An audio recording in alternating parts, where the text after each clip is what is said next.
Bab 899. Neraka. Sekte Abjad Kuno. Di Aula Abjad Kuno, Master Sekte Abjad Kuno berkumpul. Wajah Gilton muram, dan wajah Master Sekte Abjad Kuno di aula tidak terlalu bagus. Mita Zhang muncul. Sekte Abjad Kuno sudah tidak asing lagi dengan wanita yang bisa dibilang paling menakutkan di sekolah tinggi dimensi luas. Karena pendahulu dan Master Lady masih masuk akal, tapi yang ini sama sekali tidak masuk akal, dan dia sangat kuat. Jika wanita ini datang ke Sekte Abjad Kuno, Sekte Abjad Kuno tidak akan bisa menghentikannya. Pada saat ini, Yoman Liu tiba-tiba berkata, "Kakak seperguruan, jangan terlalu khawatir. Berdasarkan temperamen wanita itu, jika tidak datang sekarang, maka dia tidak akan datang." Gilton mengangguk, "Pokoknya, kita harus mewaspadai orang ini." Mengatakan itu, dia memandang Yoman Liu, "Apakah ada berita tentang guru leluhur muda?" Yoman Liu mengangguk, "Guru leluhur muda telah menghubungi aku, dia aman sekarang, jangan khawatir." Mendengar ini, Gilton sedikit mengangguk, "Bagus." Saat dia mengatakan itu, dia melihat ke kejauhan dan berkata dengan lembut, "Alam semesta 5 dimensi ini, aku khawatir tidak akan tenang. Kita tidak harus mematuhi aturan. Adik seperguruan, ikut aku." Setelah berbicara, dia berbalik dan berjalan menuju kedalaman aula. Yoman Liu terdiam sejenak, lalu mengikuti. Neraka Shuro. Pada saat ini, Mileye sedang duduk bersila di batu, dan dia memancarkan aura yang kuat, dan di belakangnya adalah Tejo dan Adi. Keduanya sekarang termasuk adalah pengawal Mileye. Setelah sekitar 1 jam, Mileye tiba-tiba mengambil pedang lain dan memasukkannya ke perutnya. Bang! Energi murni terpancar dari tubuhnya. Di belakang Mileye, kedua lelaki tua itu saling memandang dan harus mengatakan bahwa mereka masih sangat ingin tahu tentang metode kultivasi Mileye. Metode kultivasi Mileye ini terlalu istimewa. Makan pedang. Mereka belum pernah melihat teknik kultivasi semacam ini sebelumnya. Sekitar 1 jam kemudian, Mileye tiba-tiba membuka matanya. Aura kuat menyapu seluruh tubuhnya seperti gelombang, dan di sekelilingnya, ada 2 arus udara, 1 yin dan 1 yang. Alam yin yang. Mileye berdiri, dia melihat tangannya, di atas alam yin yang adalah alam hidup dan mati, di atas alam hidup dan mati adalah alam keberuntungan, setelah alam keberuntungan adalah alam sebab akibat, dan akhirnya reinkarnasi. Singkatnya, dia masih rendah dalam hal tingkatan alam. Namun, dia tidak berani menerobos lagi, prioritasnya sekarang adalah menstabilkan tingkat alam. Pada saat ini, Tejo tiba-tiba berkata, "Metode kultivasi seperti apa yang kamu miliki?"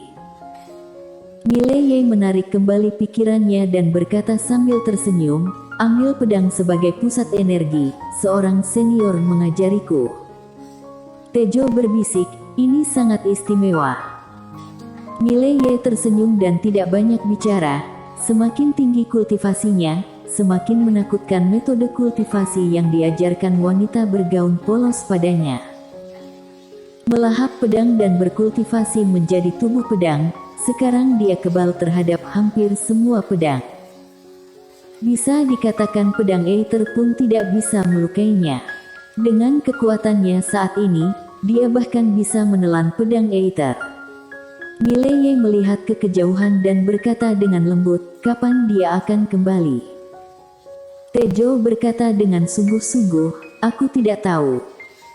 Mileye menatap Tejo, "Senior, makhluk apa yang ditekan di neraka Shuro?" Tejo berkata, "Hantu jahat, jiwa yang teraniaya, dan beberapa makhluk istimewa." Mileye bertanya lagi, "Apakah dia dalam bahaya?" Tejo berkata dengan sungguh-sungguh, "Majikan sangat kuat, benda-benda berantakan itu jelas bukan lawannya." Mileye sedikit mengangguk, aku harap semuanya baik-baik saja. Tejo hendak berbicara ketika wajahnya tiba-tiba membeku. Tiba-tiba, Mileye dan Adi menatap Tejo. Tejo berkata dengan sungguh-sungguh, aku kehilangan kontak dengan majikan. Kehilangan kontak. Mileye sedikit mengernyit, apa maksudmu? Tejo berkata dengan sungguh-sungguh, ketika majikan pergi, dia tetap berhubungan denganku, tapi barusan, sambungannya tiba-tiba terputus. Mileye sedikit mengernyit, apa ada yang terjadi? Tejo menggelengkan kepalanya, aku tidak tahu. Mileye berkata, coba hubungi. Tejo mengangguk, matanya perlahan tertutup, dan setelah beberapa saat, wajahnya menjadi semakin jelek. Dia menatap kedua Mileye, menggelengkan kepalanya, tidak bisa berhubungan. Terjadi masalah. Tanpa ragu-ragu, Mileye berbalik dan berjalan ke arah neraka. Tejo buru-buru berdiri di depan Mileye, apa yang akan kamu lakukan? Mileye berkata dengan suara yang dalam, temukan dia. Tejo menggelengkan kepalanya, dengan kekuatanmu, terlalu berbahaya untuk pergi ke tempat itu. Lagi pula, jika sesuatu terjadi pada majikan, kamu juga tidak bisa menyelesaikannya. Kentut. Mileye tiba-tiba berkata dengan marah, apakah aku lemah? Tejo mengangguk jujur.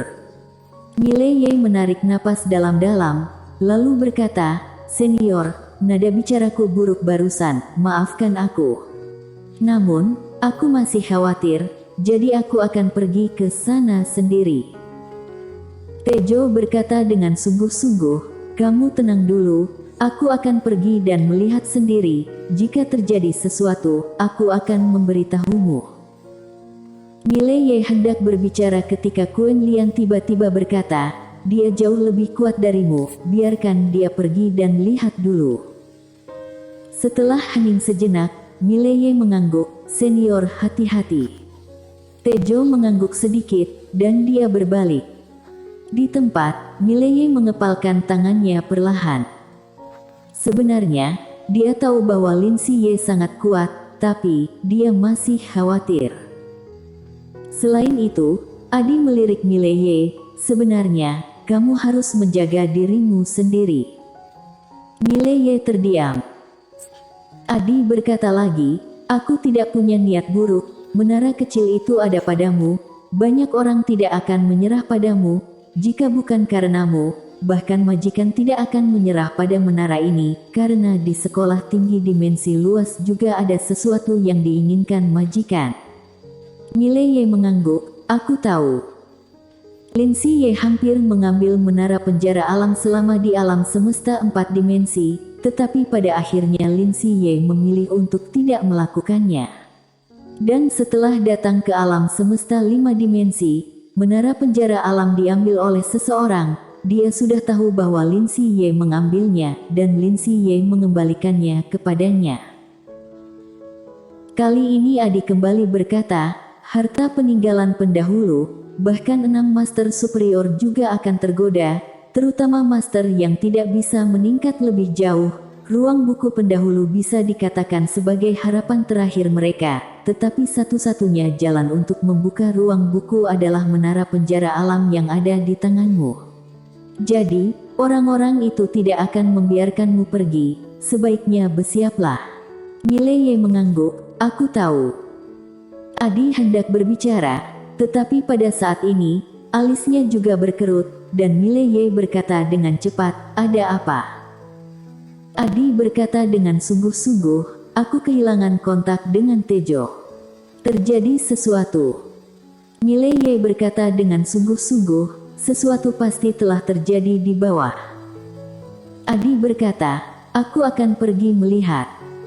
Mileye menggelengkan kepalanya, tidak, aku akan pergi.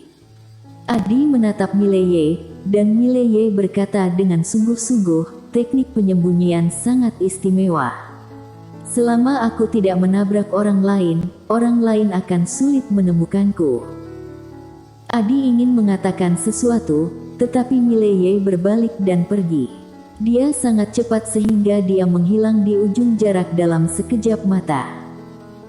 Adi menghela nafas dengan suara rendah, orang ini. Dia ragu-ragu, tetapi pada akhirnya dia tidak memilih untuk mengikuti. Setelah beberapa saat, Mileye datang ke pintu masuk neraka itu. Sebelum memasukinya, Mileye merasakan bahaya. Namun, tanpa ragu-ragu, dia langsung masuk neraka. Begitu dia masuk neraka, napas suram dan dingin mengalir ke wajahnya, dingin dan menggigit. Tidak hanya itu, ada beberapa hantu ganas yang melayang-layang. Hantu-hantu ini menatapnya, dan mata itu membuat orang bergidik. Mileye sedikit ketakutan, tetapi segera, dia sepertinya memikirkan sesuatu, dan matanya tiba-tiba menyala.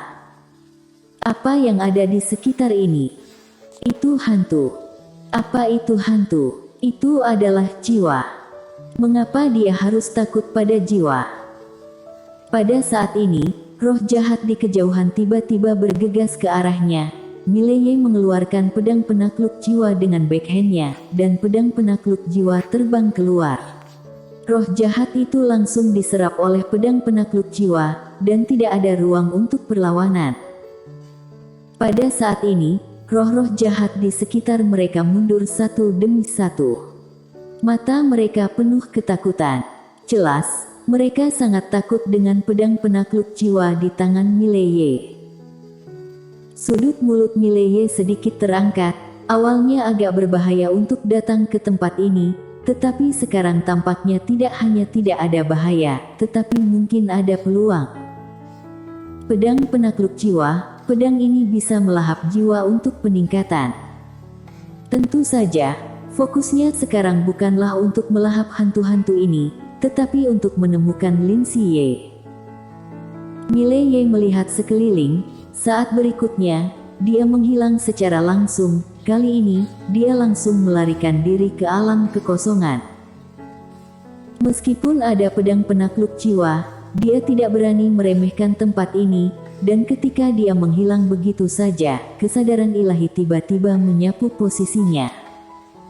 Ekspresi Mileye tiba-tiba menjadi serius, seseorang menemukannya.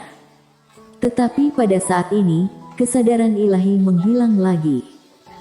Mileye melihat ke kejauhan, dan di hadapannya, banyak hantu melayang tanpa henti.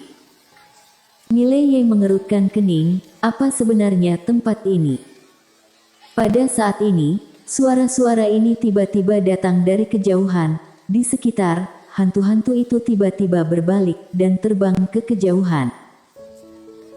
Mileye terbang dengan cepat, dan segera, dia melihat seseorang. Itu adalah Tejo. Tejo saat ini dikelilingi oleh puluhan ribu roh jahat, dan pemimpinnya adalah seorang pria berbaju merah. Orang ini juga adalah tubuh jiwa, yang memegang pedang panjang berwarna merah darah, memiliki nafas yang sangat kuat. Pada saat ini, pria berbaju merah tiba-tiba menoleh untuk melihat di mana Mileye berada. Wajah Mileye tenggelam, pria ini tidak akan menemukan dirinya sendiri, kan? Pada saat ini, napas yang kuat tiba-tiba menyelimutinya. Mileye tahu bahwa pihak lain menemukannya. Mileye tidak lagi bersembunyi, dia langsung berjalan keluar, dan begitu dia keluar, banyak sekali hantu yang bergegas ke arahnya secara langsung. Mileye menyalakan pedang penakluk jiwa, dan hantu-hantu itu langsung surut seperti air pasang. Mileye menatap pria berbaju merah, dan pria berbaju merah menyeringai, datang satu lagi. Mileye berjalan menuju pria berbaju merah, di mana dia? Pria berbaju merah tertawa, maksudmu permaisuri Shuro? Mileye mengangguk. Pria berbaju merah tersenyum lebih ceria, aku katakan dengan serius, Kaisar Hantu telah bangun, dia akan mati dengan sangat menyedihkan, haha. Pada saat ini, Mileye tiba-tiba menghilang di tempat, dan ketika dia muncul kembali, dia sudah berada di depan pria berbaju merah. Mileye tidak menghindar dan membiarkan pedang menembus perutnya. Pria berbaju merah tercengang. Mileye memegang pedang penakluk jiwa di antara alis pria berbaju merah itu. Aku bilang dengan serius, kamu akan mati dengan menyedihkan, menyedihkan. Suara itu terdengar, dia tusuk dengan pedang, lalu ditarik keluar, lalu ditikam, ditarik keluar, ditusuk, ditarik keluar dan ditikam, dan itu terus berlanjut. Bersambung. Jangan lupa, like, komen dan subscribe. Terima kasih.